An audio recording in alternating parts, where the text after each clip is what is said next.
The Warp is a nightmare realm of demons, madness, and things humanity was never meant to touch. So naturally, the Emperor decided to bake it straight into his kids. Father of the year over here, fellas. Let's give him a round of applause. From Magnus the Red, waving his hands around like he's Harry Potter from Hogwarts. Eat slugs! To Horus Lubercal weaponizing bald charisma to get people hooked on warp drugs. These degenerate sons were blessed, cursed, or both. But which Primarch actually has the strongest warp ability? Well, heard, we're about to find out.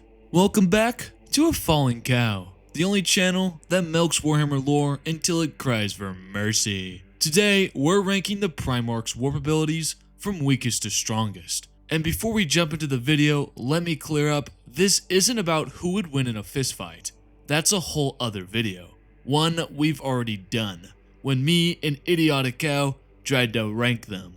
My opinions have definitely shifted since then, but we'll save that spiral for another day before my autism takes over and I start ranking the Primarch shoe sizes. And you know what they say about shoe sizes. This video is all about their supernatural warp touch powers, Vulcan's perpetual cheat code, Magnus's galaxy brain wizardry, and Fulgrim's, beauty? Yeah, beauty. Or maybe just his goddamn ketamine tolerance. Here's how we're gonna do it. We're first gonna break down what a Primarch actually is and what counts as a warp ability, and then we'll dive into the rankings. This one is gonna be a longer ride, so grab yourself some fried chicken, a giant sack of milk, and get ready to plunge headfirst into the cow hole. Say it with me, herd. It's power scaling time. I know we've probably covered what a Primarch is about 1,000,000 times on this channel, but let's run it back for the people in the back. Yeah, it's rewind time. A Primarch is one of the genetically engineered superhuman demigod sons of the Emperor of Mankind, crafted in a lab with just the right amount of warp spice and Big Daddy E's semen. Huh? There were 21 of them originally, though 2 of their records are so scrubbed from history that even the Emperor's diary probably has a bunch of blacked out pages. So in this video, we're really only talking about the 19 we actually know. Each Primarch was absurdly powerful, far beyond anything humanity or honestly most of the galaxy had ever seen. They towered over mortals, could think faster than most advanced computers, heal from wounds that would kill anyone else, and inspire entire civilizations just by showing up with their perfect jawlines and planet-sized egos. Compared to the rest of the universe, a single Primarch was basically a walking myth, capable of feats that made even the most advanced Xenos races sit up and pay attention.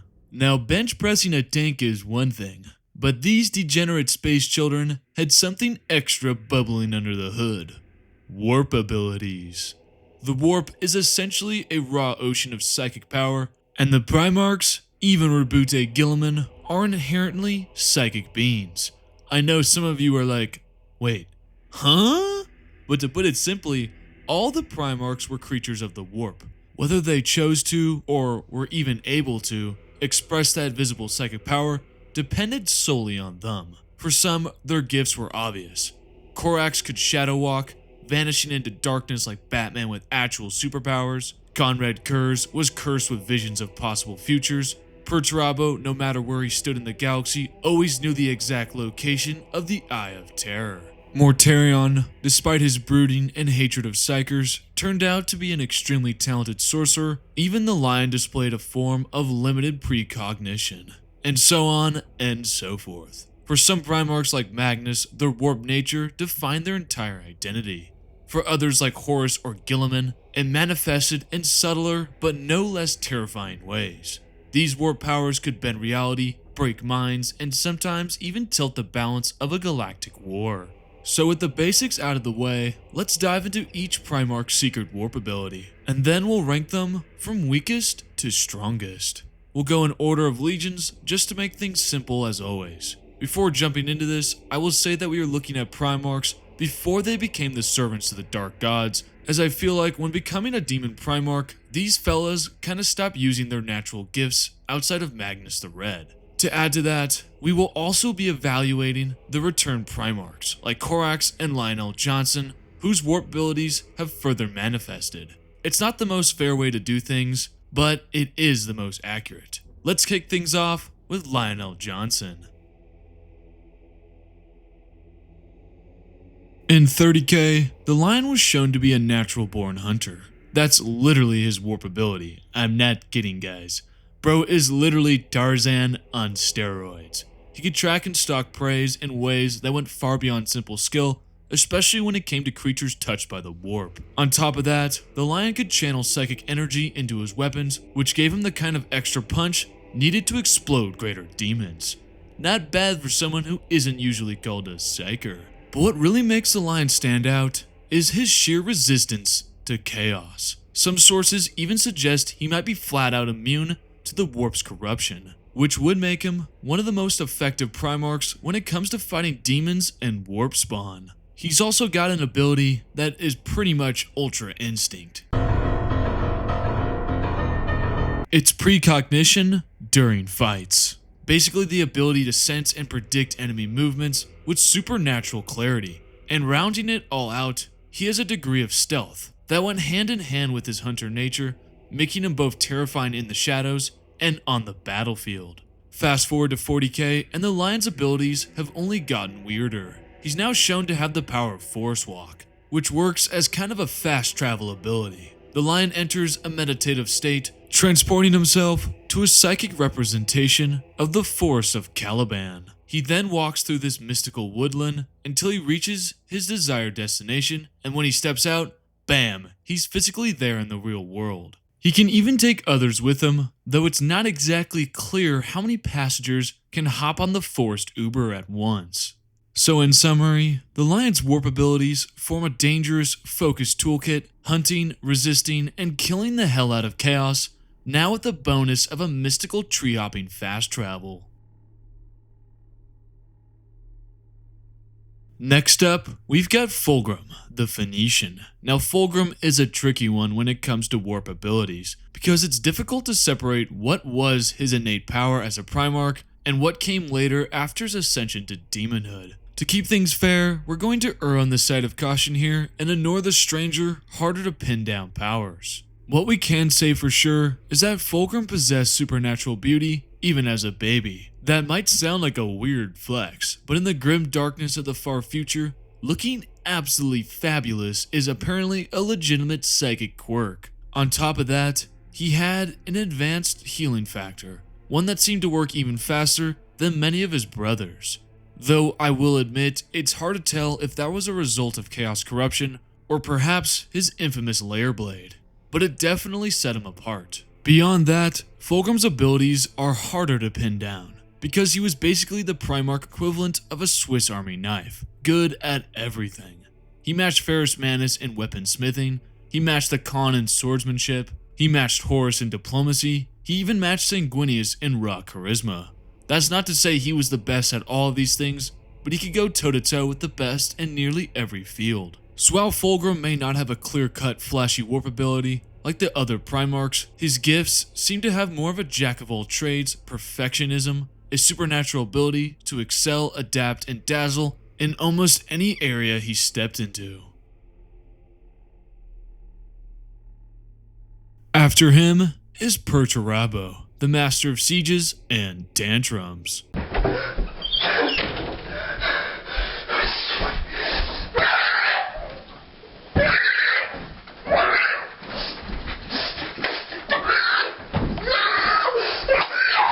Purdy's warp abilities are terrifying in their own autistic way.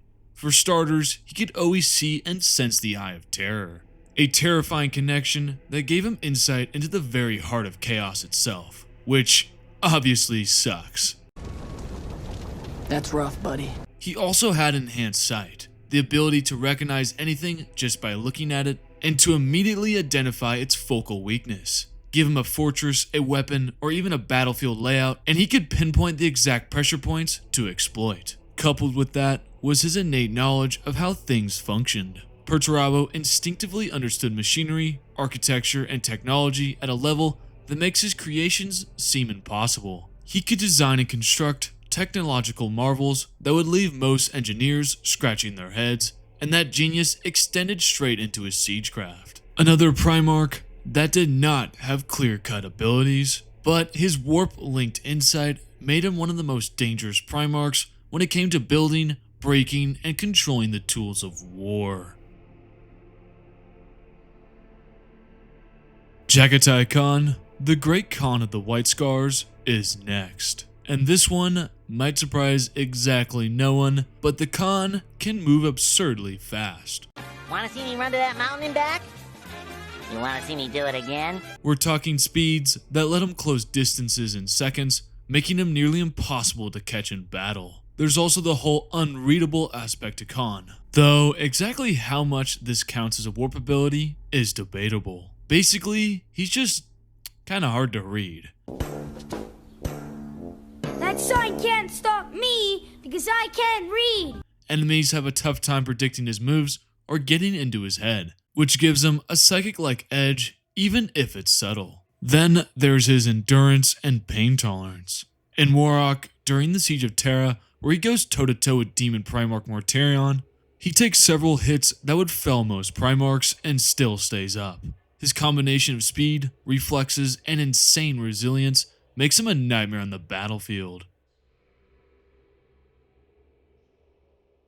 After the Khan, we have the biggest furry of all time, Leman Russ, the Wolf King. And ironically, Leman Russ is actually a pretty damn powerful latent psyker. He can unleash a warp scream to counter enemy psykers, summon elemental storms from biting ice to raging winds, further empowering his attacks and turning the battlefield into his personal maelstrom. On top of that, his very psychic presence is hazardous to enemies nearby, damaging and paralyzing them. During the assault on the Vengeful Spirit, he let out 2 psychic roars. The first inspired his allies while instilling fear in his enemies, and the second lessened the influence of chaos in the area.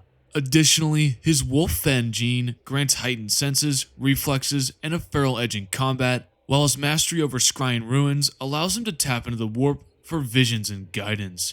Although he does not use them all the time, Russ's abilities make him a terrifying combination of primal fury, psychic might, and elemental devastation. A walking storm capable of tearing through both mortals and psykers alike, possibly even rivaling Magnus the Red himself. After the Wolf King, we have the Autistic King, Rogel Dorn, the Praetorian of Terra. Dorn's warp abilities, or rather, his latent psychic or anti-warp traits, are a bit harder to pin down. But if we had to sum it up, he's basically autistic. I'm just kidding. He's pretty much a master of the material realm. Nothing in the physical world was beyond his grasp. He also possessed anti-warp abilities similar to those of a Null, his sheer presence even stabilizing the warp incursion during the Battle of the Phalanx as the traitors invaded the solar system. Whether he was truly immune to the warp or just had an iron will that made him highly resistant is up for debate, but either way, he's a natural bulwark against chaos. On the battlefield, Dorn's warp abilities truly shine. He is capable of designing defense structures using geometric, repetitive, and fractal patterns, making sure every element supports the other and occupies strong points. His deep understanding of architecture and structural engineering ensures that every fortification seeks balance and equilibrium. Beyond the battlefield, he's a mastermind of strategy and logistics, capable of comprehending complex scenarios, performing detailed analysis, managing overviews, and predicting outcomes with terrifying efficiency. He's very similar to Perturabo, just slightly more special. Next up is Conrad Kurz, the Night Haunter. Kurz's warp abilities are as dark and twisted as his personality. First and foremost, he has advanced precognition, which works on 2 levels. Long-term, allowing him to foresee his own death and those of others, and short-term in combat, letting him predict his opponent's moves before they can even happen. He also possesses stealth abilities, though not quite on the level of Korax. Additionally, he seems to have minor psychic powers, as he can release a wave of psychic force capable of destroying lights and stunning or even killing a few unlucky Marines. But let's be honest, Herd, his best power isn't his psychic tricks or stealth, it's schizophrenia. Stop making schizophrenia jokes, they're not funny. Alex, I'm right here. I know, get it? Stop making schizophrenia jokes, they're not funny. Hey, look man, it's my condition. I should be able to have a sense of humor about my condition. The dude literally terrifies entire planets because his mind is a living nightmare.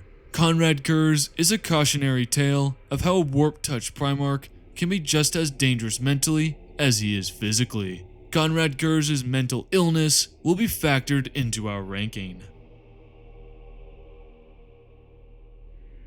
Following the schizophrenic king is Sanguinius, the Angel of Baal. First off, his iconic wings and flight are actually warp-based, allowing him to soar through the battlefield at near supersonic speeds. Like Kurz, he also has precognition, giving him an uncanny ability to anticipate enemy movements and see glimpses of the future. On top of that, his awe and fear projection is dialed up to 11. While most Primarchs naturally radiate transhuman dread, Sanguinius can consciously control this power and use it to aid allies' morale and demoralize enemies. He also has limited empathetic abilities, able to feel when each of his sons die like a feather plucked from his wings. And even further, during the Siege of Terra, he can even perceive what his brothers were doing in real time, though it clearly required enormous concentration and wasn't always under his complete control. Sanguinius' warp abilities combine speed, foresight, psychic might, and almost supernatural empathy, making him one of the most versatile and awe-inspiring Primarchs when it comes to both combat and warp powers.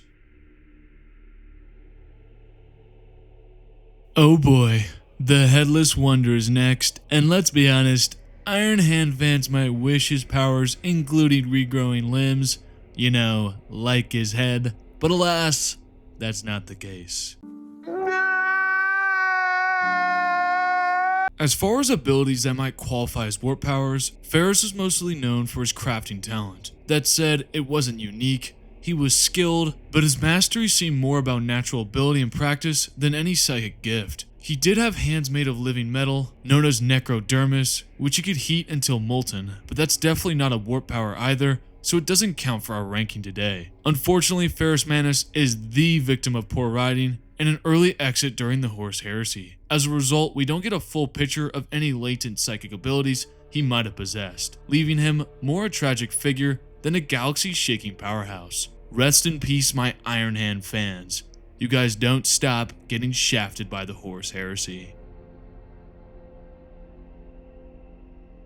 Everyone's favorite angry boy is up next. It's Angron, the Red Angel. Angron's warp abilities are the definition of passive. First off, he has empathetic abilities, allowing him to sense the emotions of others and even absorb their pain, which we never see him use since the Butcher's Nails have turned him into a bloodthirsty monster. He's also shown to be able to detect Psykers, as seen in Slave of New Sarah, where he could sense that he was fighting a Psyker before his opponent even tapped into the warp. Later, after the Butcher's Nails were implanted, his mere presence caused pain to Psykers nearby, making him an unintentional psychic weapon on the battlefield. As for his feats of raw strength, like briefly holding up a leg of a Warhound Titan, that's impressive, but we can't really count it as a warp ability. We don't specifically know if that was his power, or simply Angron being Angron.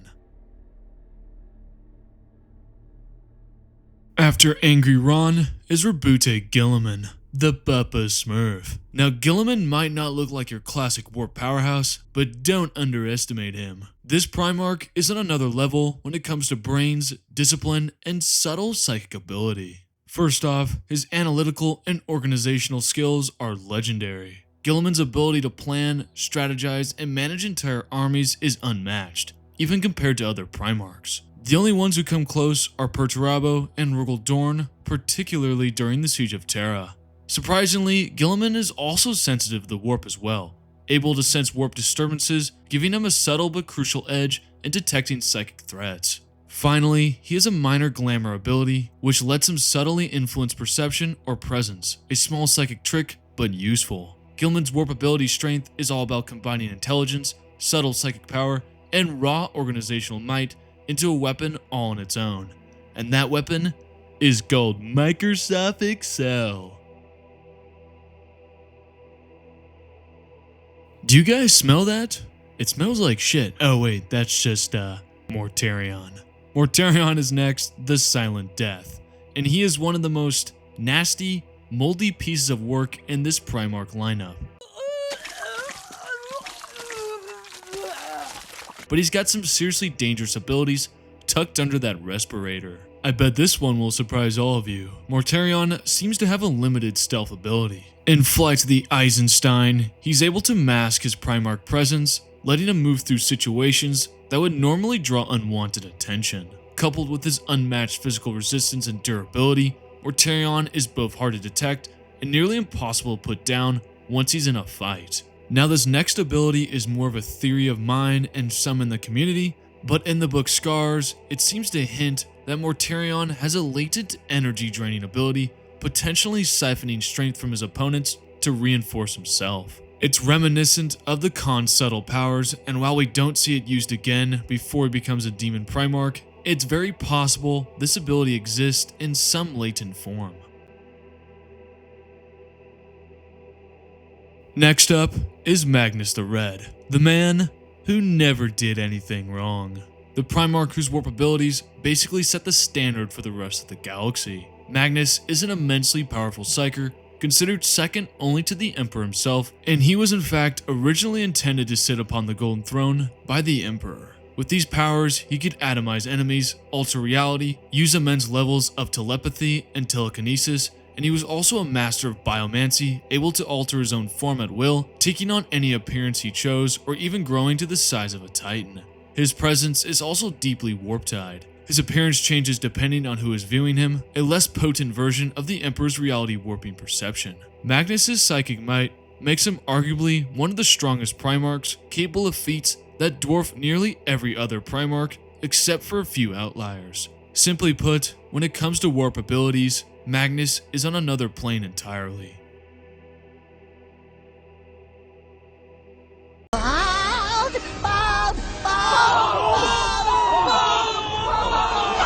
Oh my god, the bald menace is next. Horus Lubercow. See what I did there?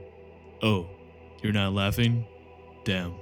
Let me go cry real quick. No! It can't be! No! For the guy who is supposed to be the big bad of the Horus heresy, he doesn't really have any special powers. Instead, his powers lay in more subtle manipulation. First off, he has powerful charisma, enough to unite all the Primarchs and make them like him, or at least respect him. Well, except for Corvus Corax. On top of that, Horus is a phenomenal general. Only Guilliman and the Lion were said to possibly rival him in tactical brilliance, making him a master of both strategy and battlefield command. Even without flashy warp powers, Horus's combination of leadership, charm, and cunning made him the perfect vessel for the Chaos Gods to manipulate. I also have a fun fan theory to discuss before we move to Lorgar, and that all the traitor Primarchs that get near Horus Lubercow are infected with baldness. Yes, look at it. Mortarion, bald. Lorgar, bald. Perturabo, bald.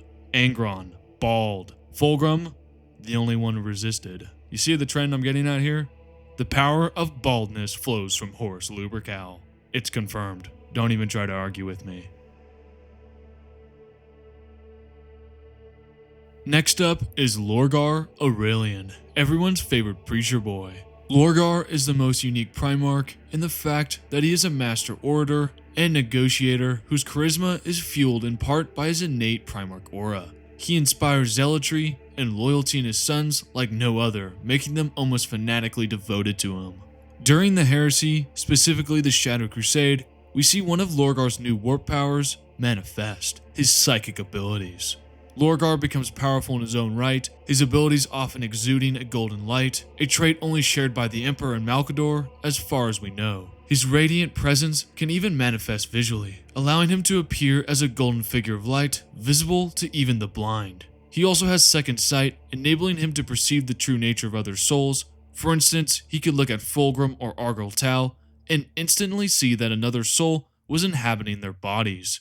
The way I see Lorgar is a poor man's Magnus. His psychic abilities were definitely not the greatest, as a Warhound Titan kinda shot him in the face, but still his warp abilities make him a decent psyker and a great manipulator. Vulcan the Anvil is next. Vulcan might have the worst plot armor in the galaxy, dying in ridiculous, cartoonish ways, only to keep coming back, since his warp ability makes him a perpetual. He has survived prolonged torture from Conrad Kurz, been atomized by nuclear weapons, and even taken a cannonball jump from a planet's upper atmosphere. No matter what, he always comes back, making him effectively immortal. Vulcan is also unmatched in building things, allowing him to create devices of incredible power and sophistication, like the Talisman of the Seven Hammers. On top of that, he has night vision, letting him see through darkness and detect cloak warriors, including members of the Raven Guard and even some of the stealthier Primarchs. It's kind of funny how without this warp power, Vulcan would have died long ago during the events of Istvan 5. And I'm not gonna lie, without this perpetual power-up, Vulcan would probably be one of the weaker Primarchs, since he literally dies to everything. It seems to be GW's favorite thing to do, after revealing he was a perpetual, was to make him die in the most heinous ways possible. Second to last is Corvus Corax, the Raven of Deliverance. Corax is the ultimate stealth master among the Primarchs. He can turn completely invisible, becoming undetectable to almost everything, and has complete control over his Primarch aura, choosing exactly when and how to exert it. In the current setting, Corax has become a murderous warp beast, hunting down the Wordbearers and Lorgar in the warp. He can shapeshift his form into all sorts of terrifying manifestations, a flock of ravens, a 20-foot tall shadowy figure, or even a pool of darkness. He's just one scary motherfucker. A nightmare made of flesh, stealth, and the warp. No, Corax, no, don't hurt me! And last, but definitely not least, it's Alpharius and Omegon, the Twin Shadows. These two Primarchs are all about secrecy, deception, and confusing the hell out of everyone, including themselves. First, they have a twin sense. Alpharius can sense his twin from birth, and they can even feel when the other dies. Their connection is unbreakable and gives them an edge in both coordination and mischief, until Dorn removed Alpharius' head.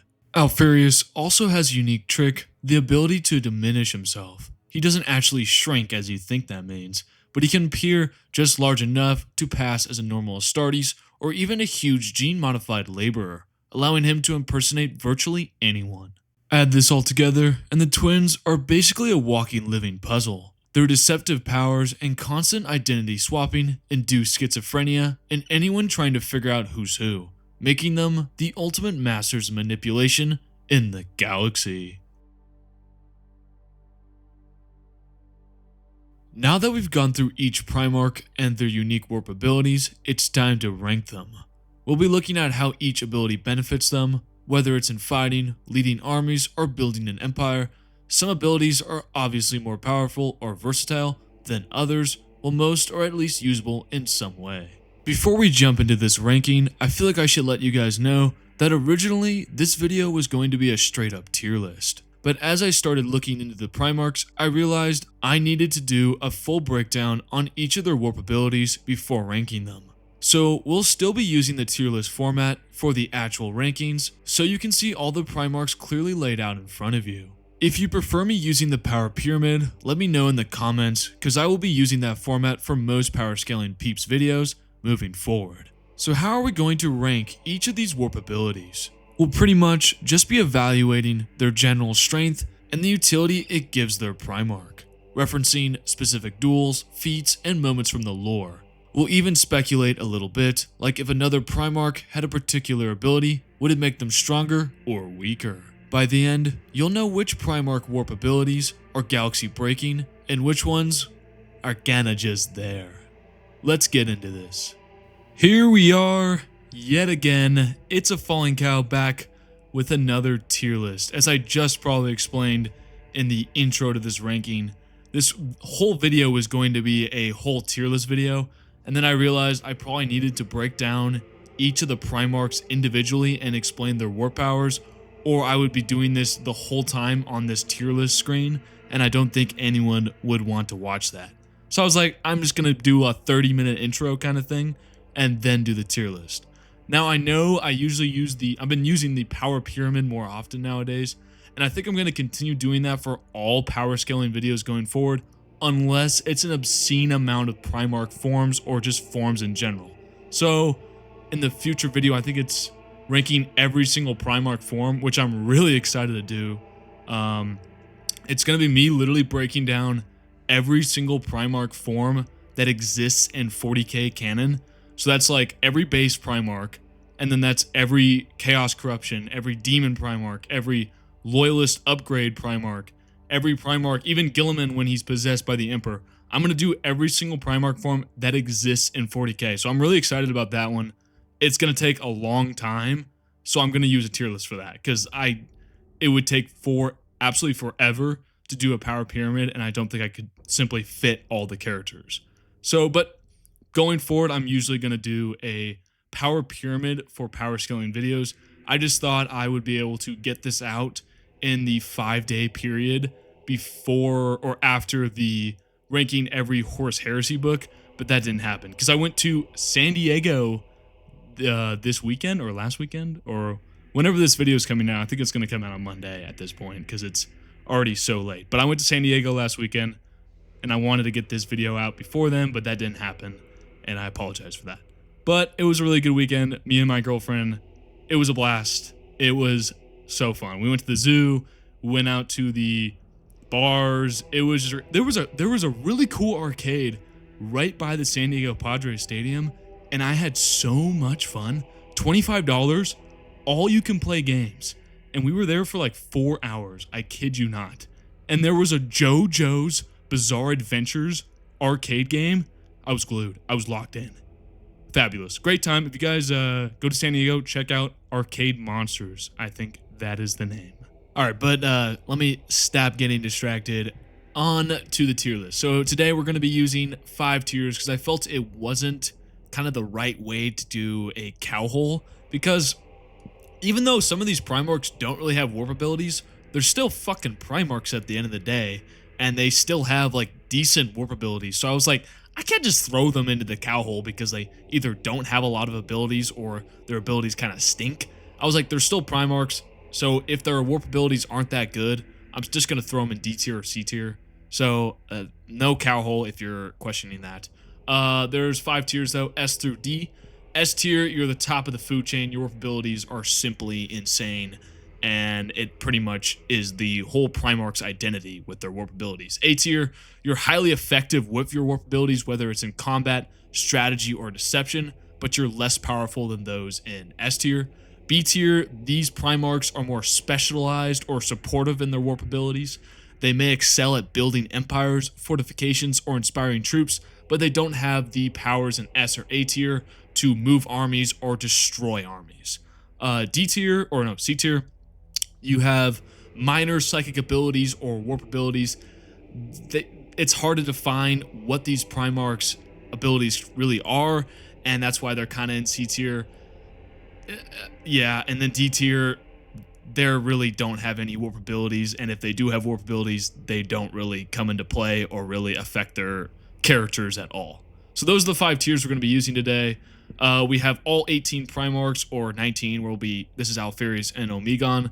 We have them all in Legion order, so this is Lionel Johnson starting off, and Alpharius and Omegon ending things at number 20. Now, with all tier lists, if you guys haven't watched, there's 4 tier lists out right now. I'll probably keep doing them maybe once a month, maybe once every 2 months, depending on what the schedule is. I'm pretty excited for the upcoming schedule.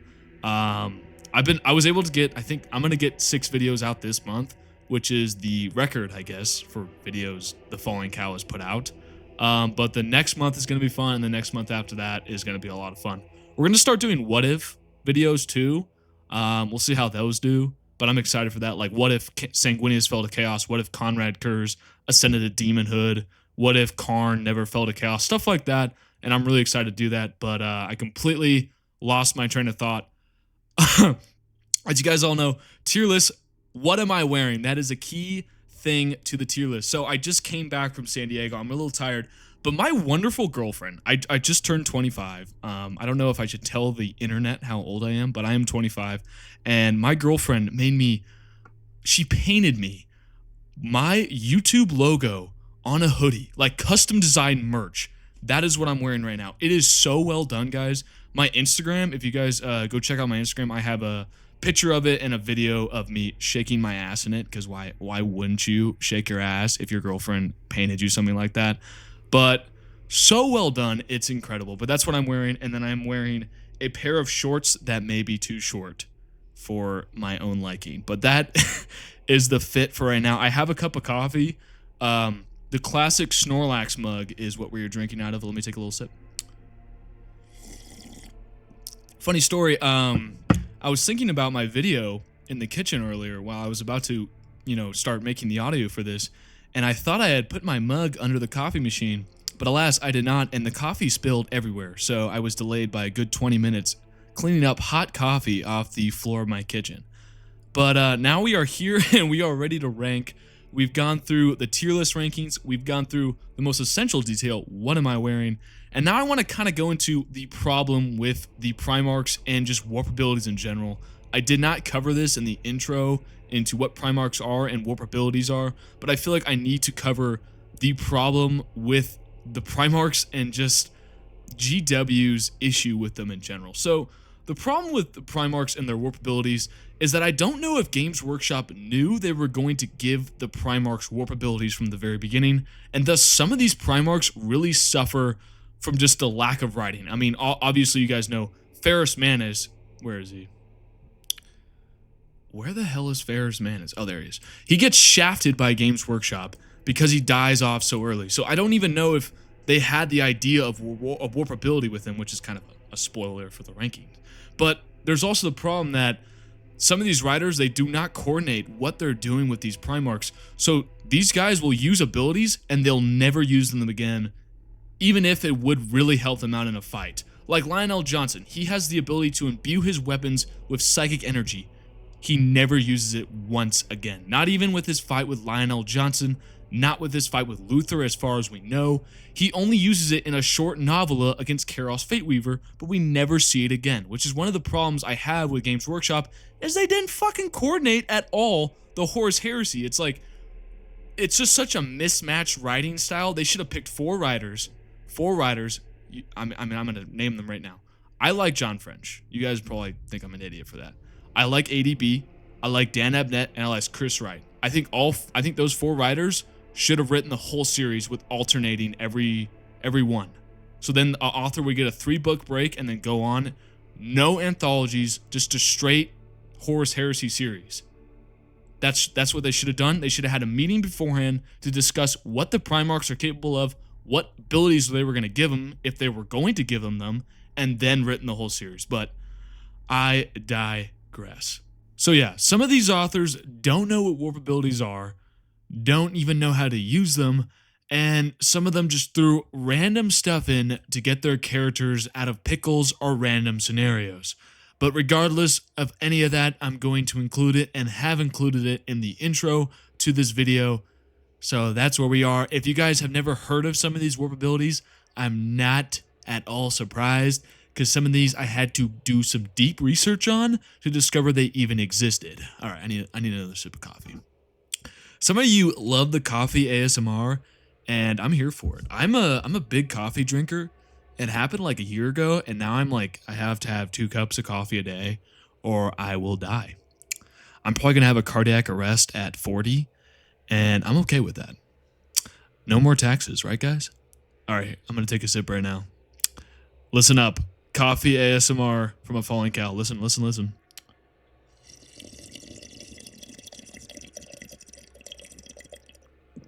Oh my God. I almost choked. Ooh, here comes a burp. Excuse me. I almost choked because I really tried to get a lot of my mouth there and to make the ASMR longer, and almost a disaster unfolded on camera, and I think I just made a very sexual innuendo on accident by saying I tried to. Okay, I'm just gonna stop talking. We're gonna go through all 18 Primarchs and just kind of chat about how strong their warp abilities truly are. And it's really not gonna matter on prowess, as most of my videos are.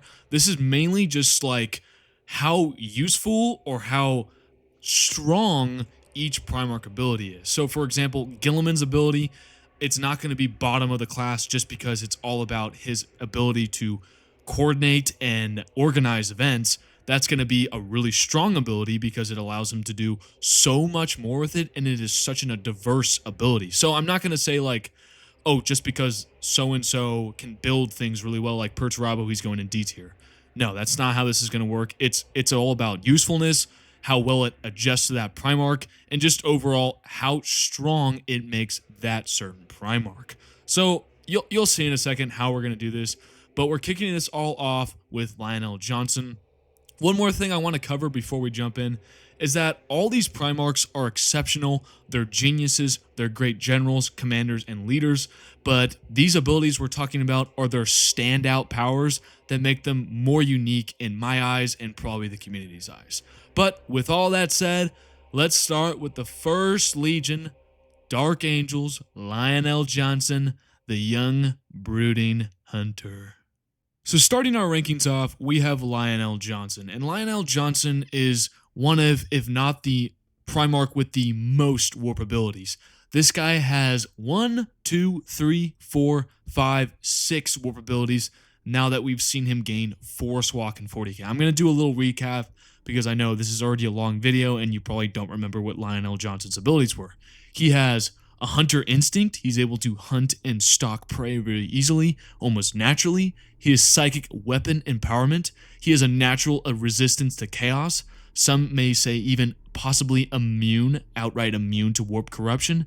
He has Precognition, which is kind of like what I said, Ultra Instinct. He can sense and predict enemy movements with supernatural clarity, which is perfect against his natural enemy, Conrad Kurz.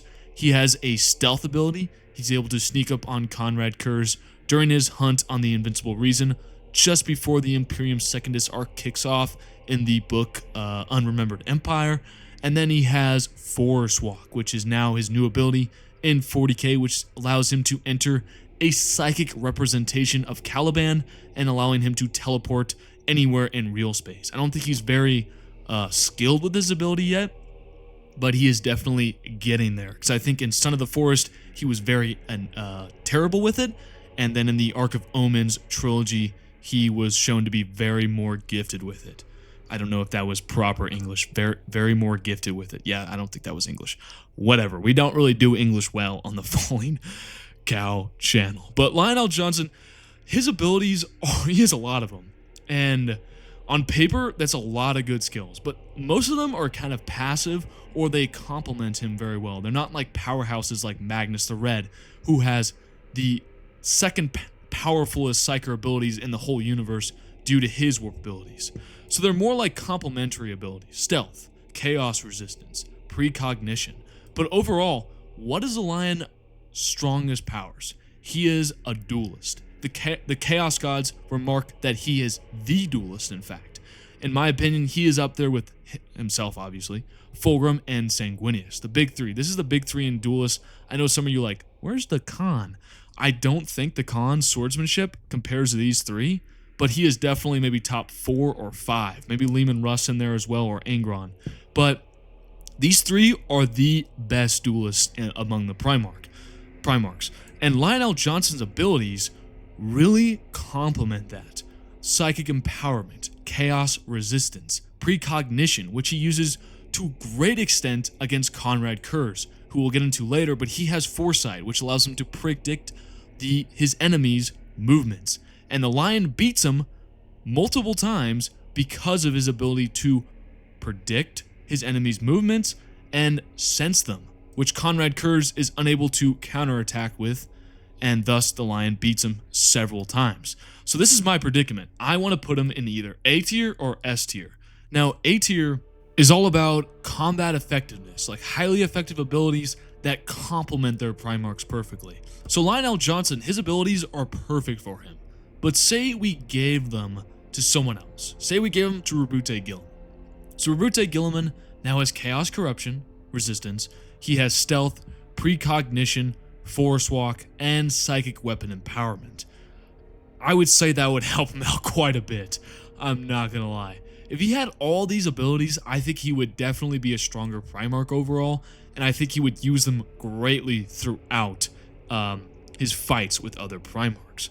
But now, say we compared that with Magnus the Red's abilities. If we gave Magnus the Red any abilities, they would become a powerhouse. Now, Rabute Guilliman, if he had the Lion's abilities, he would become greatly more empowered, but at the end of the day, he is not a strong Primarch because his dueling skills are not very good.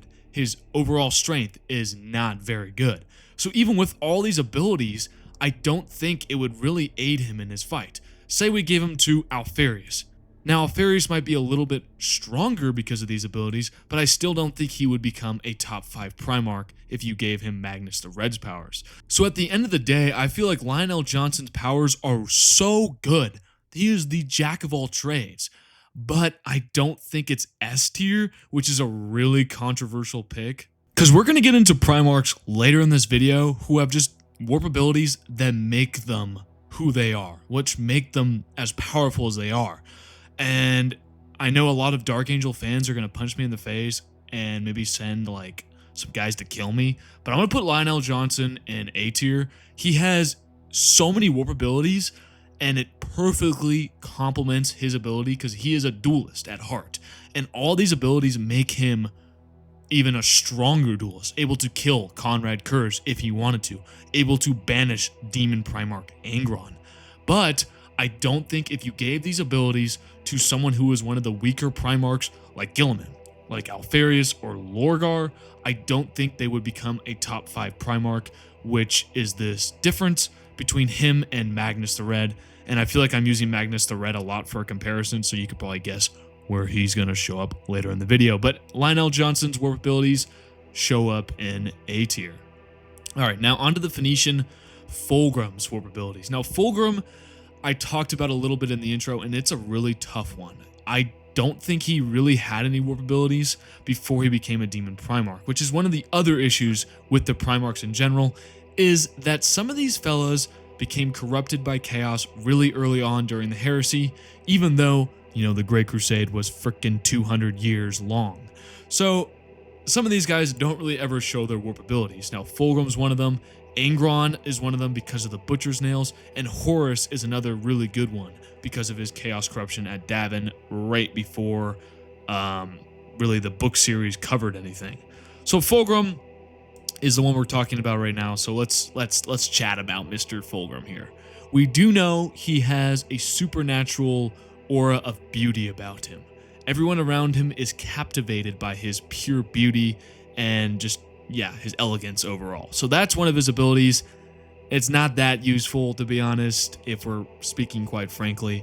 And there's also the maybe it's a really possibility that he was a jack of all trades. That was his warp ability, that he was just really good at everything, like smithing, like diplomacy, swordsmanship, charisma, just being an overall, he was perfect at everything pretty much. But I don't know if that's really true. There's not real concrete evidence that Fulgrim is, that's his warp ability, because you could say that for any of these Primarchs that they're really good at certain things. So I'm not really going to say that's one of his warp abilities. Also, when I was doing my research, I also saw that maybe Fulgrim has enhanced regeneration because he got shot in the goddamn dome by Nikona Sherokin, and he got back up like a couple hours later.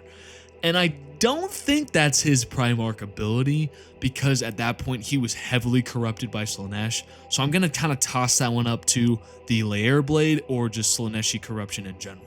So Fulgrim may have a jack of all trades powerful buff from his Primarch stuff, his Primarch secret stuff, but there's just not a lot of credibility there. I don't know, it's kind of tough to say, but he does have supernatural beauty confirmed. But I don't know, he is a really strong swordsman. That's not his warp ability though, that's just kind of him being him and just being a strong Primarch in general. I don't know. It's a tough one. I would say he is C tier. I don't know. It really comes down to the fact that Fulgrim gets, to put it frankly, touched by Slaanesh super early on during the Heresy, that we never really see him use his warp abilities or powers at all during the Heresy, and obviously not the Great Crusade. So I'm going to put him in C tier because we really don't have a lot to work with here, and I think that's a good spot for him, to be honest. All right, Perturabo is next, and I don't really know what to do with Perturabo, fellas. Let's go over his warp ability. So he has 4 main warp abilities. First off, he could see and sense the Eye of Terror at all times, which it sucks. That sucks. That would just destroy the mental health of a child. He has an enhanced sight. He could recognize anything just by looking at it and identify its focal weakness, which is pretty goddamn good. He had an innate knowledge of how things worked, and he could instinctively create technological marvels. So he is a great engineer right off the bat, a great siege master, and just overall a genius. So Perturabo is one of the smartest Primarchs, no question. Him, Rogeldorn, and Guilliman were the genius armchair generals of the Primarchs. On one hand, Perturabo has impressive abilities to win almost every single siege, except the Siege of Terra. Shut up, Iron Warrior fanboys. He didn't win. He did not win the Siege of Terra. He actually quit like a freaking loser. But the ability to see the Eye of Terror is terrible. I don't know if that would really ever benefit a Primarch, besides if you really wanted to like corral it, hypothetically speaking, but obviously Perturabo never attempts to do that. He doesn't gain any abilities that really enhance his physical body. It's more about mental strategy and just overall being a genius intellect. It kind of makes him a one-trick pony, but a really strong pony. Now, with these abilities though, he could find the weaknesses in everything. That's cities and people. He uses this perfectly in the book Slaves of Darkness to figure out Demon Primarch Angron's weakness and defeat him, not in a battle of straight up combat, but in a battle of wits where he's able to weaken his bloodlust and then weaken the Primarch himself, leaving him the victor. Now, I really don't understand why so many people think Perturabo straight up beat Angron in a straight up duel. That's not how it went out. I suggest you read Slaves of Darkness yourself, because Angron was thrashing Perturabo, literally. The battle went down. Perturabo knew he couldn't beat Angron straight up, so he used his Iron Circle and his own legionaries kind of as a meat shield to soak up all the damage from the World Eaters and Angron specifically until his bloodlust weakened, because he's not killing anyone, he's not destroying anyone, he's not collecting more blood and skulls. Thus, the Demon Primarch was weakened, and Perturabo was able to defeat him. Not in a straight up combat, guys. He wasn't one-on-one fighting a Demon Primarch. He was simply taking blow after blow from Angron until he was weakened enough to have a conversation. He did not beat him straight up. He was aided by many external factors, and no, Perturabo is not one of the strongest Primarchs. Stop freaking saying it. But he did use his warp ability to capture and detain Demon Primarch Angron. So his ability is pretty goddamn strong, but like I said, he is a one-trick pony. He is not like Lionel Johnson, who is a jack of all trades, and he is not like the other Primarchs on this list who have incredible warp abilities that make them powerhouses. So I'm going to leave him in B tier. I think that's a pretty good spot for him. He is one of the smartest Primarchs, and his ability perfectly matches that, but I don't think it's as powerful as Lionel Johnson or any of the others in A and S tier to come. So Perturabo's coming in B tier. I'm probably going to get nuked by some Iron Warrior fans, but that's how it is. Sucks to suck, losers. Take the L. Okay, Jagatai Khan is next, and he has 3 main warp abilities, a lot simpler than the rest we've ranked so far. He's really fast, he has extreme endurance, and he is undetectable, unpredictable in a sort of way. So he has 3 main abilities, and pretty goddamn good. I mean, using his speed and his endurance, his two main warp abilities, he's able to go toe-to-toe with the Demon Primarch, which is Mortarion. He's able to take an insane amount of damage and is able to kill Demon Primarch Mortarion or banish him in their duel. It's kind of crazy, but Jagatai Khan's powers are pretty awesome. Now, let's say we gave it to another Primarch. We've been doing this a lot, but I think it's the best way to go about it. If we gave him to Rubute Guilliman, if we gave him the speed and endurance, could he have taken out Mortarion? Probably not. They had a fight, and Guilliman was very outmatched, and I don't think giving him these abilities would help him out in that fight. The reason why the Khan was able to do this is because of his swordsmanship. Similar to the Lion, his powers perfectly complement his fighting style and his abilities, so I'm going to put him in A tier, right behind Lion L. Johnson, simply because the Lion has a lot more warp abilities and like Force Walk, which allows him to literally fast travel, while Jagatai Khan is mainly about speed and endurance. But still, great warp abilities for the Khan. He's going in A tier. Leman Russ, the Furry Wolf King, is next, and this is our first S tier. This is a really easy one, guys, and a lot of fans don't know this about Leman Russ. He is a Psyker. He is actually a really goddamn powerful Psyker. He has the abilities of a Warp Scream. He has elemental Psyker powers. He can summon a Frost or Ice Storm, which is never really discussed with the fandom, which is really surprising. When I was doing my deep dive into the Primarch Warp abilities, I was a little surprised too. I already knew that Leman Russ was a latent Psyker, but I didn't know that this was the extent. He has insane powers, guys, which makes him arguably one of the strongest Primarchs. As I said, he has a Warp Scream, he has a Elemental Summon, he can scry the future, he can see the future through his ruins, and overall he is just a terrifyingly strong latent Psyker. He never really uses these powers a lot, but he does in his Invasion of Prospero when he uses his Psychic Scream to kill hundreds of the 1,000 Sun sorcerers. Just think about that. If Leman Russ used his psychic powers to the fullest extent, he would easily be a top 3 Primarch, but he never really does. So that's where it kind of lays him. But still, his war abilities are insane. He can disrupt chaos with his Psychic Howl. He can empower allies and demoralize enemies with his Howl. His abilities are just so diverse and allows him to do many, many things. And once again, it is so ironic that Leman Russ, who was so against the Council of Nicaea, is a frickin' Psyker. He is one of the most powerful Psykers in the 40K universe. He just never uses his powers because he's a fucking idiot. And I'm not going to get into Leman Russ. And honestly, I've kind of found myself in the middle on Leman Russ now. I used to absolutely despise him. But after kind of, seeing things throughout the community and just kind of talking with Space Wolf fans, I kind of don't hate him as much. His character progression is actually, evident, as opposed to several other characters throughout the Horus Heresy, like Horus Lupercal, who just suddenly turns evil because he's fucking bald. Leman Russ starts as an idiot and actually develops throughout the Heresy and becomes his own type of character at the end of it, which is pretty cool. But yes, he is a really strong Psyker. He has so many really powerful abilities, and if we gave his abilities to any of these Primarchs, they would become absolute powerhouses. So he is easily an S tier Primarch, one of the first, and if he actually used his abilities, he would be a top 3 Primarch, no doubt in my mind.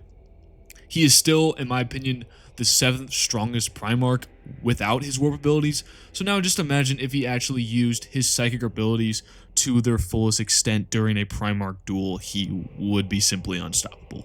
Okay, Rogel Dorn is next. Rogel Dorn is very similar to Perturabo. They are both geniuses, siege masters, and just overall tactical armchairs. So what are Rogel Dorn's abilities? So he kind of has an anti-warp presence. He stabilizes the warp and is very resistful to chaos corruption. He is also a void warfare genius. He is a master in architecture, and he is just overall a very strategic and genius when it comes to leading armies. this is another tough one. It's more of a passive ability than a, physical enhancement like Lehman Russ, Lionel Johnson, or Jagatai Khan.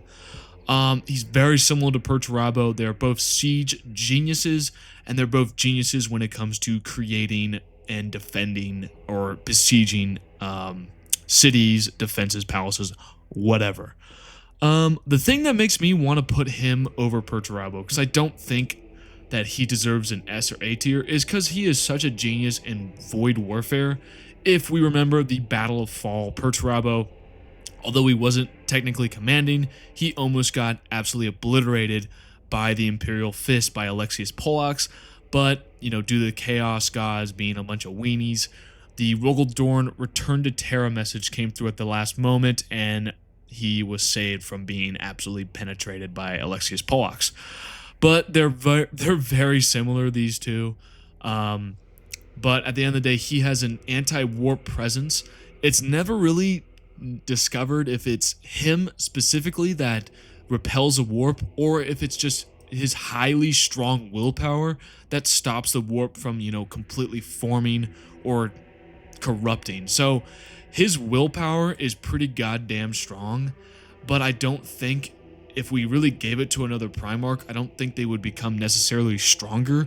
I just think they would be similar to Rogaldorn. They would be a really willful Primarch that is highly resistant to chaos and just pretty goddamn smart. I don't think they would be inherently stronger or more useful. Now, Rogaldorn is still a really strong Primarch, but I don't think his abilities really make him that much stronger. I just think they make him pretty useful, but I think they don't really make him S or A tier. I think B tier is the perfect place to put the Lego Master, the Autistic King, the Rogaldorn. Now the next one is going to be a lot of fun with Conrad Kurz, the Schizophrenic Wonder. Now before moving to Conrad Kurz, I kind of had a thought before, moving on to the next Primarch. These two guys, they're highly specialized. So Rogaldorn is the Loyalist MVP and Perturabo is the Traitor MVP. And I think a lot of people are going to comment on this, but those were two specialized occurrences. Now, Perturabo pretty much led the Traitor movement, but that is mainly because his Legion stayed sane. His Legion did not fall to chaos until after the heresy. And due to his competence as a general, he was able to, take all these shitty campaigns, just like he did with the Great Crusade, and allowed the traitors to slowly steamroll their way to Terra. Now, Rogaldorn is the Loyalist MVP because his whole job was to fortify Terra and make sure the traitors spent a lot of blood and time getting towards the Imperium Palace, the Sanctum Imperialis. And once again, two very specialized warp abilities that perfectly helped them out during the Horus Heresy. Now, say it was a totally different scenario where Rogaldorn had to fight Demon Primarch Mortarion. He doesn't have the endurance or the speed of Jagatai Khan, and he would die and lose. So, perfect example, these two warp abilities perfectly helped out their Primarchs when they needed them, but if we said we give them to anyone else, wouldn't be as beneficial. I feel like I just had to explain myself a little further because these are really tough picks for two really strong Primarchs in their fields, but I don't think their warp abilities are as powerful as some would say. Now, Conrad Kurz is next, and Conrad Kurz is a really tough one. Some people, I made a poll a couple days ago, and a lot of people were shitting on foresight, shitting on precognition, and I don't really understand why you would do that. Conrad Kurz's powers, they're pretty limited. There's only 3. He has advanced precognition, which we're going to talk about extensively. He has stealth abilities that are not on the level of Corvus Corax, but are still pretty goddamn strong. And he has minor psychic abilities. He is shown to be able to release a wave of psychic force that destroys all lights and stuns a few Space Marines. Now, that's not a very strong psychic power. It's seen in the short novella, The Dark King, but it's shown that he is at least a minor psyker. Now let's talk about his precognition. This is his main power. He uses this extensively throughout the Horus Heresy, and it honestly makes him who he is as one of the strongest Primarchs in 40k. And I feel like we have to talk about Sanguinius. We'll talk about Sanguinius more when we get to him next, but we're going to talk about both of their foresight abilities. So Sanguinius and Conrad Kurz both have the gift of foresight, but they both use them very differently. Sanguinius saw glimpses of possible outcomes and used them to guide his actions, trying to protect his allies and steer events in a positive direction. His visions weren't perfect, but he treated the future as guidance, not a fixed path. So Sanguinius saw his death with Horus, but he thought he could change his fate. Now Conrad Kurz is the inverse of this. He believed the future was set in stone. He saw every detail of his own death and refused to change anything that might alter it. Every atrocity he committed, every act of terror, he considered justified because it led to the future he foresaw. So basically, Kurz thinks the dark future is always true, as opposed to Sanguinius, who knows fate can be cheated, or thinks fate can be cheated. Thus, Conrad Kurz never tried, and thus saw his death at the Emperor's hand as the ultimate truth, so always sought the ending, this specific ending, meaning his foresight was far more accurate, but also very self-limiting. So pretty much he weaponized his inevitable death. So let me set an example. So imagine you're Conrad Kurz, and you're about to fight someone. You're gonna look for that future where you're gonna die. So every single attempt to kill him will result in him still looking for that one future. So say I'm about to stab him. He's going to use his foresight to avert that blow to still get that end result of him dying at the Emperor's hand. It's kind of like Sanguinius, where during the Siege of Terra, he was pretty much unkillable because he kept using his foresight to find that one future where he would fight and die to Horus. Although he did not believe it and was actively trying to change his fate, it's similar to Conrad Kurz. Now, Conrad Kurz always accepted this fate, so he was actively looking for that future where he would die at the Emperor's hand, pretty much making him immortal till that event occurred. I could be wrong, but that is how I am interpreting their foresight. If you have a different way of looking at it, drop it in the comments. I'm always open to new ideas, and I love being proven wrong. And I also just love talking to my herd. So, yeah, just drop a comment. Let's chat. But, yeah, so Conrad Kurz is pretty much unstoppable. That's without even mentioning his stealth abilities and his minor psychic abilities. And like always, if we gave it to any of these Primarchs, he's unstoppable. Foresight is one of the most broken abilities in 40K, and it's an easy S tier. I really don't understand why a lot of you guys were hating on Conrad Kurz. Sure, he becomes a schizophrenic mental health case, but his abilities just make him such a strong Primarch that it's impossible not to put him in S tier.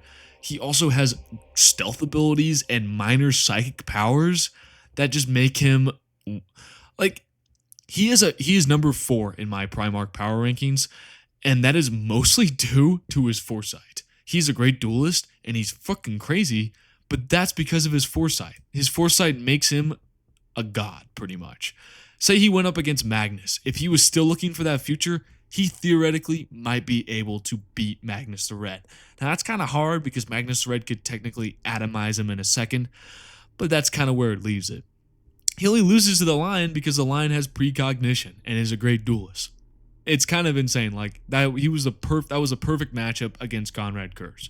So then we have Sanguinius. Now Sanguinius is kind of similar to Conrad Kurz, but has a lot more stuff going on. So Sanguinius has the power of flight, which is 100% warp based. It's said that his wings couldn't even support him physically, so his power to fly is all warp based. He also has precognition, similar to Conrad Kurz. He has a seemingly latent psychic abilities that allows him to will things to occur, which is pretty phenomenal.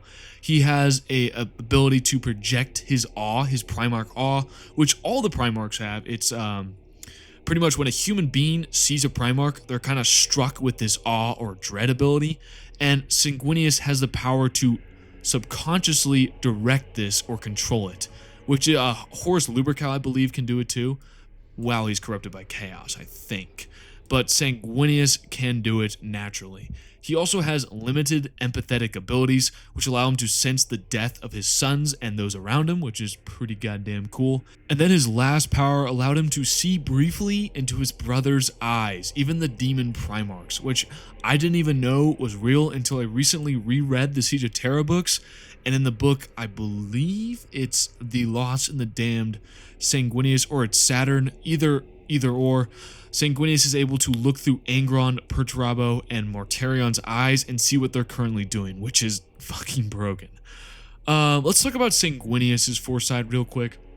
So unlike Conrad Kurz, who saw the future as absolute and unchangeable, Sanguinius understood his visions as potential outcomes rather than fixed destinies. He uses precognition proactively, striving to alter negative events and guide his allies towards better paths. Even knowing his own death was inevitable during the Horus Heresy, he acted to minimize harm and influence events positively. This flexibility gave him a more hopeful and adaptable version of foresight than Conrad Kurz. But it also meant his foresight was less precise and less absolute compared to Kurz's rigid visions, because he thought he could change his death, while Conrad Kurz was always seeking his death at the Emperor's hands. So Sanguinius' foresight was a little bit less accurate until he decided to accept his death at Horus's hands, where he becomes as immortal as Conrad Kurz. But even without this absolute precognition, he still has flight, he still has latent psychic powers, he has projection of his awe, and he can see through his brother's eyes. What the hell? That's an easy S tier. One of the strongest abilities by far. If you gave it to any of these guys, obviously they'd become monster broken powerhouses. Oh boy. Ferrus Manus is next, the Headless Wonder, and we talked about this already. I mean, this is an easy D tier. Like, I feel really sad about this guy, and I feel bad about Iron Hand fans in general. All this guy can do is craft. All he can do is make things, and we don't even know if that's his Primarch ability or is that's because of his thing, you know, because he's got iron hands. And I'm not counting that as a warp ability because he got it from his home world. He didn't get it inherently from Big Daddy E's special sauce. Ferrus Manus, he's a great craftsmanship. Ferrus Manus is a great craftsman, and he understands machines. That's about it. That's all we got before he got his head cut loose. And it's pretty sad because we see other Primarchs that are able to craft things of great note, like Vulcan and Fulgrim, but that's all Ferrus Manus really gets, and it kind of sucks. Like, the Mechanicum loves Ferrus Manus, and I've talked about this so many times, but they really should have given Ferrus Manus some deep lore before killing him, because no one cares about Ferrus Manus except for Iron Hand fanboys. If you're going to kill someone off, do it the right way. He's a Primarch. He's one of the 18 or I guess 19 Primarchs in the whole universe, and you kill him off, sure, you can do that. Give him some emotional weight, make him an interesting character, give him some warp abilities, make me love him, and then kill him. I don't think there's a really good Primarch novel for Ferrus Manus, and I don't think there's any really good stories about Ferrus Manus, and thus we don't see him use anything like a warp ability, and thus I have to leave him in D tier because he has nothing. He has no warp abilities, and if I gave him supposedly craftsmanship to any of these other guys, they'd still be in D tier. So Ferrus Manus, the Headless Wonder, comes in a D tier, really sad, and it's the same story for Angron.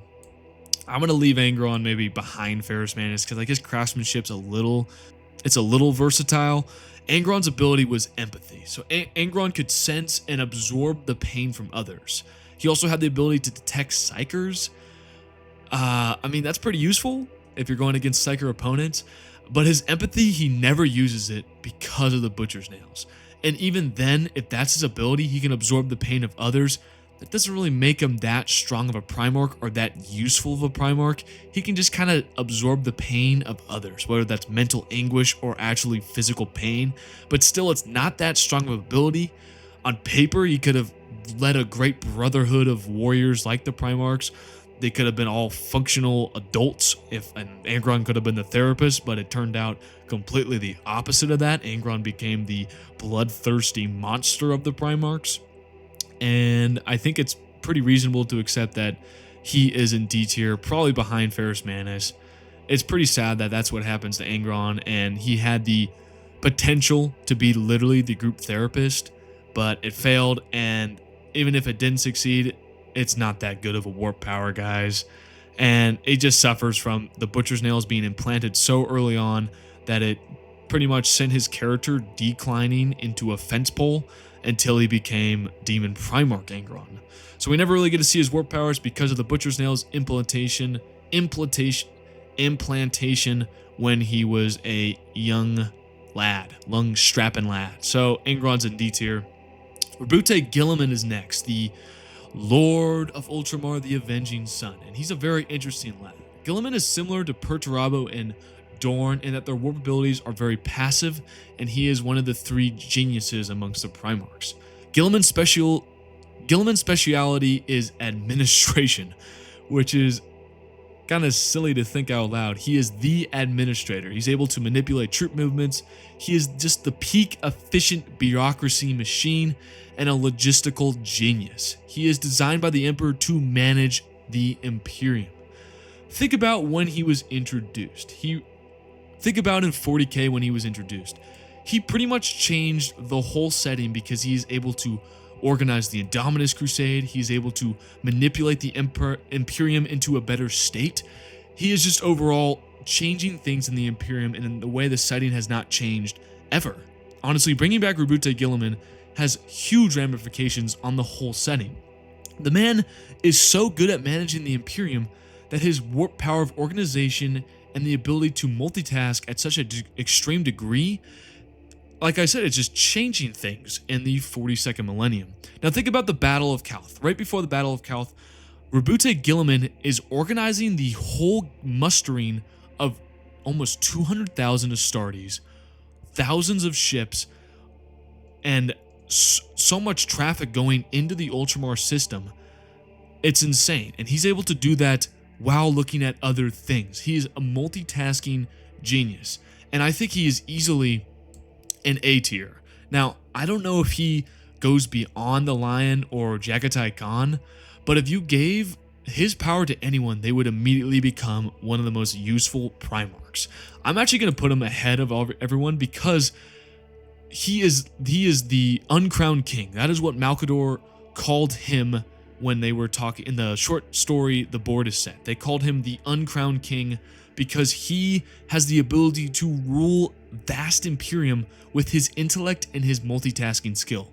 While Dorn and Perturabo, you might say, are very similar, they are one-trick ponies. They're military geniuses, and they're really good at building and destroying things. Guilliman is able to lead armies, he's able to build empires, and he's able to maintain them at such a vast skill level that his warp ability is easily one of the strongest. And I think it definitely goes in A tier. It's not as powerful as an S tier warp ability where it completely changes and is the complete identity of that Primarch, although it technically is, I guess, for Guilliman. But still, I think his ability puts him in A tier, probably ahead of Lionel Johnson and Jagatai Khan, because Guilliman has changed the setting due to his warp intellect, and his warp ability just simply makes him one of the most pivotal characters in 40K.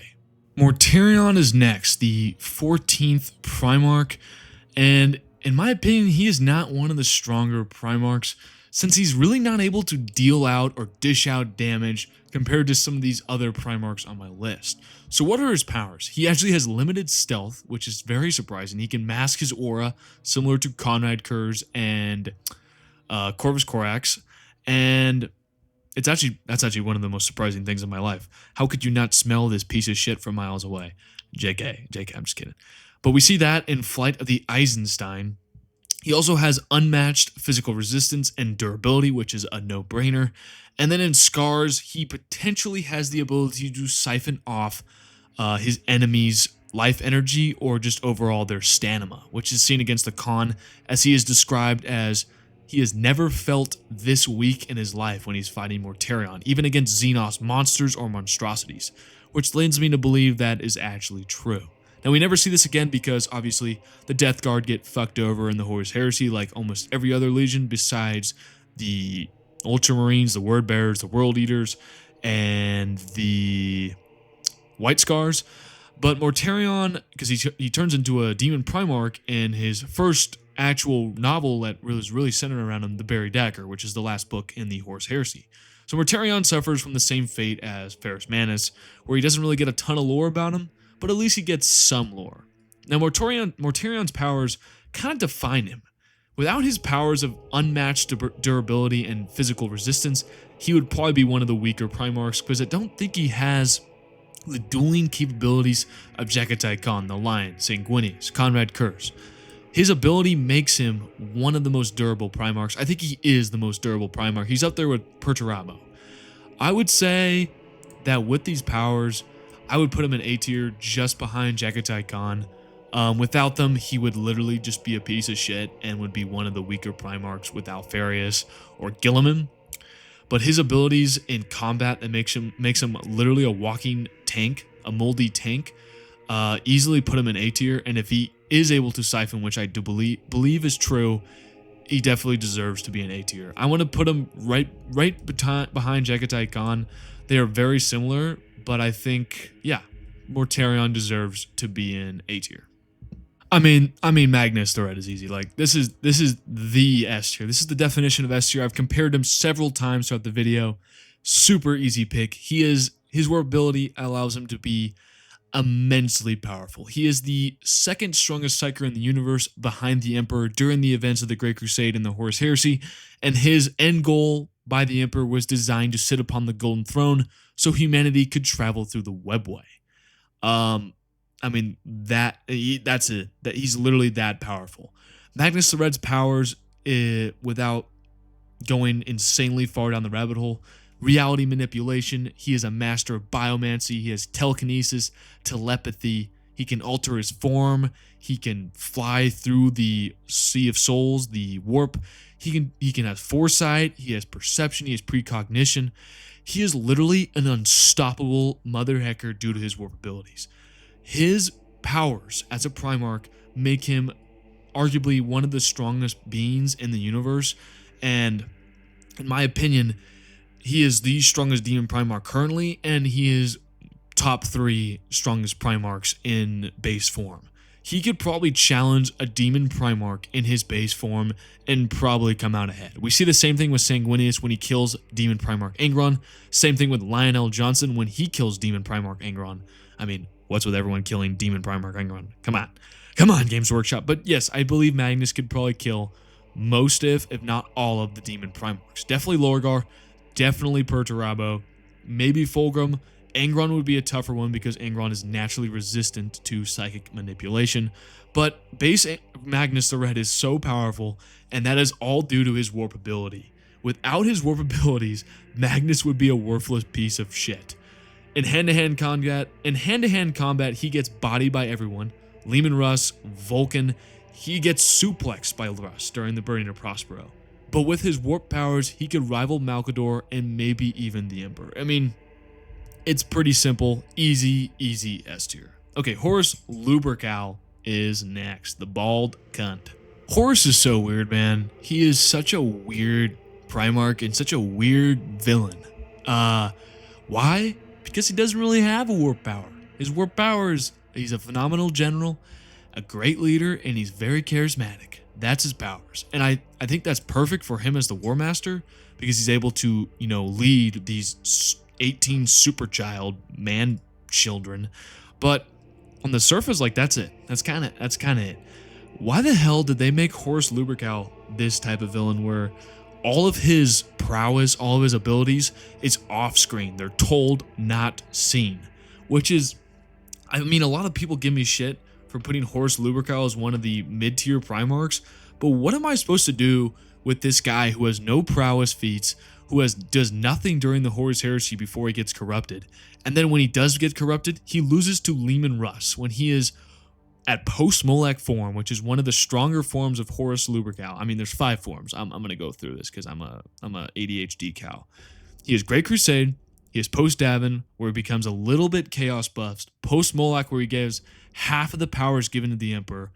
Slaves of Darkness Horus, where he is fully embraced by chaos and now has all the powers given to the Emperor at the Molech Gate. and then God Emperor Horus, where he is now trained and has so much warp knowledge that he can beat the Emperor in single combat. This is post-Malek Horus, and he still loses to Leman Russ. What the fuck? That Horus has such immense psychic might, but he still loses to Leman Russ, which makes me feel like base Horus Lupercal is not that strong. And his warp powers speak for that.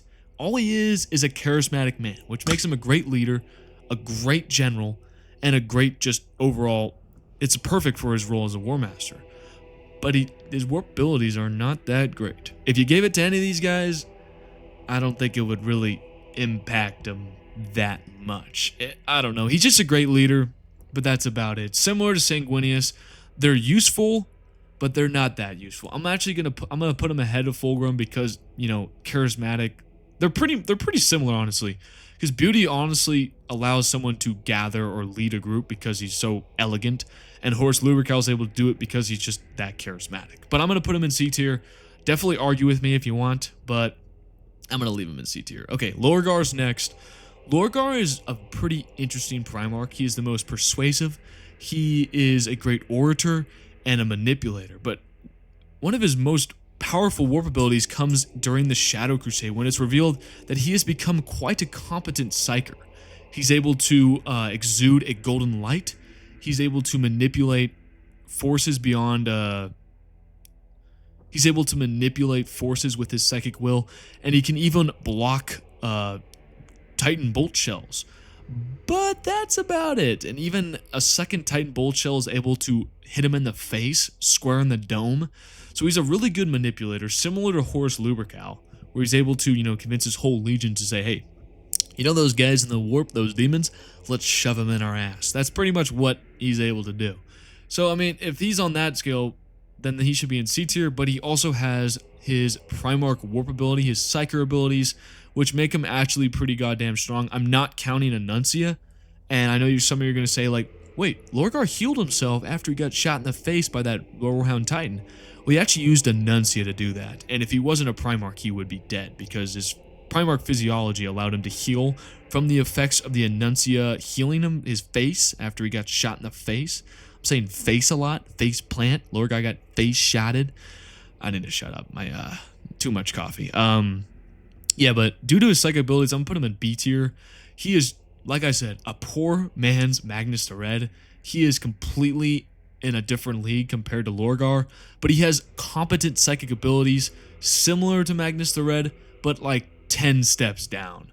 So he's in an infancy pretty much with his warp abilities compared to Magnus the Red. But I would say he goes into B tier because he's a manipulator, he's a schemer, he can inspire zealotry and loyalty in his sons beyond any Primarch. He's very charismatic, and he has decent warp psychic power. So I'm gonna put him in B tier. Vulcan, a pretty easy one. I think he's S tier right now, right ahead of Sanguinius. He is a perpetual. That is his chief power, besides his great craftsmanship and his night vision, which are kind of side factors compared to his perpetualness. So his perpetualness is pretty much makes him immortal, not kind of like Sanguinius or Conrad Kurz, literally immortal. If he gets shot in the face, he's going to come back alive. And I'm not going to put him in S tier because Magnus the Red can kind of be a perpetual with his warp abilities. He can reform his body, he can heal, and if you were technically Magnus the Red, you could atomize a perpetual, but we're not going to do a versus battle. Being a perpetual saves Magnus's ass so many goddamn times. It makes me think that Magnus the Red, if this was a tier list based on prowess, that he would be at the very, very bottom down here. There would be 50 pieces of shit, and then Vulcan would be down here. He loses to everything in the 30k lore. He gets nuked. If he didn't have perpetualness, he would be dead at Istvan 5, first off. He gets nuked. He gets killed by Conrad Kurz constantly. He gets shot by Eldar bolt rounds that kill him. Kill a Primarch, guys. Eldar rounds kill a Primarch. Just listen to that. He dies so easily, so often. It makes me think he is one of the weakest Primarchs if it wasn't for his warp ability. Which makes me think that being a perpetual is goddamn powerful if Vulcan's dumbass can be saved so many times. I shit on the salamanders constantly, but it's not my fault that Games Workshop made a perpetual and made it his core aspect to his character to die constantly. That's not my problem, and I'm very sorry to Salamander fans to hear this. But at least Vulcan's warp power lands an S tier, right? That's got to be a small victory, right? Right? Yeah. Sorry. Yeah, but being a perpetual is one of the strongest abilities. If you gave it to any of these guys, they would be walking powerhouses. It wouldn't matter about their combat ability like Vulcan, because they could just shrug off any blow and come back right back, you know? Unless you're Magnus Red and can atomize anyone or theoretically trap their soul and not let them come back, which is one of my biggest gripes between the Vulcan and Magnus the Red fight. Why did Magnus just trap him somewhere? He couldn't escape. Why just kill a perpetual over and over and over again? You realized it after the third time, Magnus, that he was going to come back. Why do you think atomizing him would do anything? I hate Games Workshop's writing. It makes me want to have an aneurysm. A real aneurysm. All right, we're almost done. 2 left. Corvus Corax is next, and this is a S tier. This is an easy S tier. I think I'm going to put him right here. Corvus Corax's abilities have gotten insanely strong since his return in 40K. He's not like return, but we saw him in his new warp form against Lorax. I was about to say Lorax. Lorgar in, I believe it's briefly after the Horus Heresy, but the Eye of Terror's time works differently, so I'm just going to say as currently Corvus Corax. He has 3 powers, pretty much. He can Shadow Slip, which allows him to disappear entirely. He can project his aura or diminish his aura, and he can now shapeshift. So that's his new power, and which pretty much puts him in S tier, is he can change his form at will. Similar to Magnus's Biomancy, he can change into a flock of birds. He can change into a pool of shadows. He can change into a 20-foot demon bird. He is pretty much a shapeshifter now in the Eye of Terror, and that might more be because he's in the warp, but to my theory is that he is actually able to shapeshift because he was able to, you know, turn into a shadow when he was a base Primarch, so it would kind of make sense that after accepting more of his warp powers, more of his warp abilities, that he would able to shapeshift. So Corvus Corax, easy S tier. It makes him one of the most deadly Primarchs, not stronger than Lionel Johnson. We talked about this, but his warp abilities are goddamn so powerful. And the last one, but not least, is Alfarius. Now, Alfarius is all about being secretive. He has a twin sense, and he can diminish his aura, similar to Corvus Corax.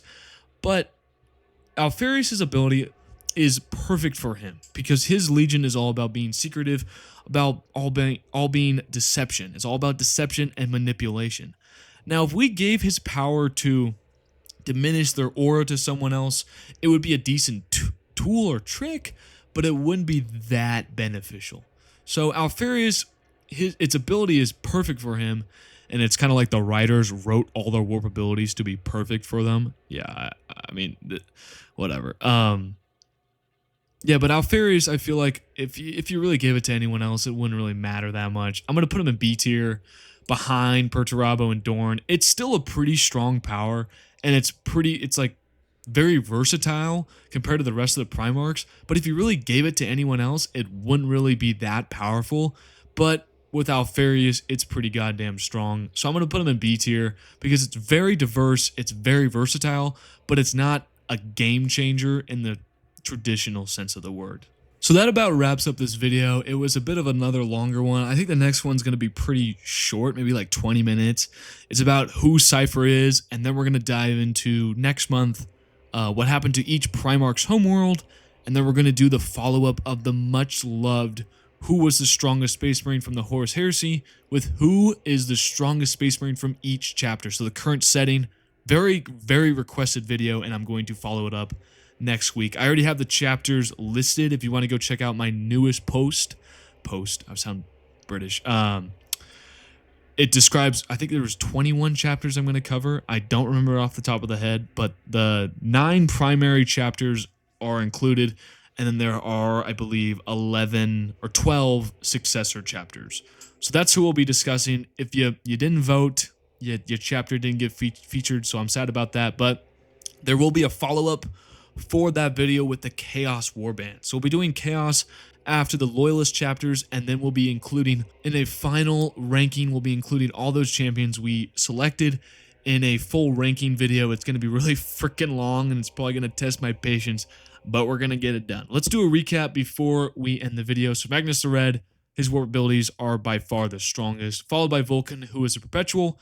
Sanguinius has precognition, flight, and has various other latent psychic abilities that if you gave them to anyone else, they'd be a powerhouse. Same thing with Conrad Kurz. His precognition borders on immortality. Corvus Corax has the ability to shapeshift and is incredibly stealthy. Leman Russ is a psychic powerhouse and can see the future in specific scenarios. Robute Guilliman is the admin Excel genius. Lionel Johnson is the hunter extraordinaire. Jagatai Khan is Lightning McQueen with a sword. Mortarion is the stink master and can tank and siphon your shit from you. Lorgar is the psychic wonder, but kind of sucks at it. Rugel Dorn and Perturabo are pretty much even. Strategic siege masters and engineering geniuses. Alfarius can hide and seek like a clue genius, like a clue mastermind. Horus and Fulgrim are really similar. They're both charismatic, but that's all they kind of have in regards to warp powers. And Ferris and Angron just get shafted by Games Workshop and have little to no Primarch abilities. And that about wraps it up for your rankings on the Primarch's warp abilities. We've looked at everything from precognition to psychic might and ranked them from weakest to strongest. But like I said, don't get too comfortable. I'm planning on ranking all the Primarch forms later, maybe next month or the month after that. I don't know if there's going to be new lore coming out with the Scouring. I hope there is, but at the same time, I hope there isn't, because I don't want all my videos to become suddenly outdated. But I'm betting there will be a Perturabo or Rogel Dorn fight. If you had fun in this video, let me know what your favorite warp ability is and which one you'd like to see on a different Primarch. As always, guys, stay milked. I will see you in the next video, and have a great rest of your week, herd.